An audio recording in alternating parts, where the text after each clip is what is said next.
Let's start in goalkeeper. I have Matt Turner. Agree or disagree? And if you disagree, who would you play? I agree. I would play Matt Turner. If you saw Zach Steffen, by the way, his debut against for Middlesbrough the other day was not great.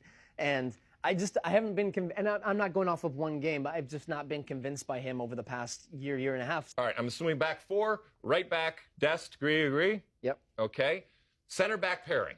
I'm going to go with Zimmerman, and I'm going to go with Aaron Long. I think Chris Richards needs to be in there, and I think it's Walker Zimmerman for now. So it's Chris Richards and Walker Zimmerman. Okay. I would be comfortable with that. I think you have the experience and the leadership of Walker Zimmerman, both great in the air. I think that Chris Richards is a good athlete. He has speed. He can defend in a high line. I just think that Long and Zimmerman are too similar, and I like that Richards also, when he was on loan at Hoffenheim last year, played as a left center back, can pass with his left foot and his right foot. I think we all agree that Jedi should be on the left back and wrap him in bubble wrap until then because we have nobody else. May the force be with him. Right. And that Greg would start him. Yes. All right, so we've done the back four.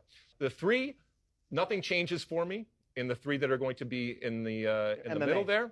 Yep, MMA, right? And I don't think that Greg starts anybody different. Okay? Yunus Musa will be the breakout star of this World Cup for the U.S. You're a big fan. I'm a huge Musa fan. I think he's the best potential to be the best player on the team. Not the most skillful, not a guy that I just think is unworldly different. His ability to get out of tight spaces, his balance, his power, his strength, his passing. If he can add just the goal and arriving in the box like McKennie, he's going to be the breakout star. All right, so now we get to the top three here, or the front three here. I think everybody agrees on the left-hand side, Christian Pulisic is going to start. Knock on wood, he stays healthy, and I think that's what Greg's going to do. Here's where I would differ, and nothing has changed from a couple months ago when I gave him my starting 11, in that I have to find a way to get Brenden Aaronson in my starting 11. And I might be shoehorning it, I might be, putting a round peg in a square, a square hole.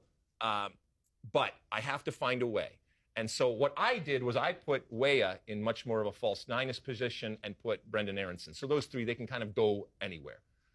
And I know that's not ideal, and I know it's being a little disrespectful to Jesus Ferreira, but that's what I want to do. The interesting question is, if you asked me if Jesus Ferreira has to start, then who is that final position over there? I'm going to ask you, if Jesus Ferreira has to start, who plays on the right side? As much as I love Weah, I still have to find a way to get Brenden Aaronson on the field.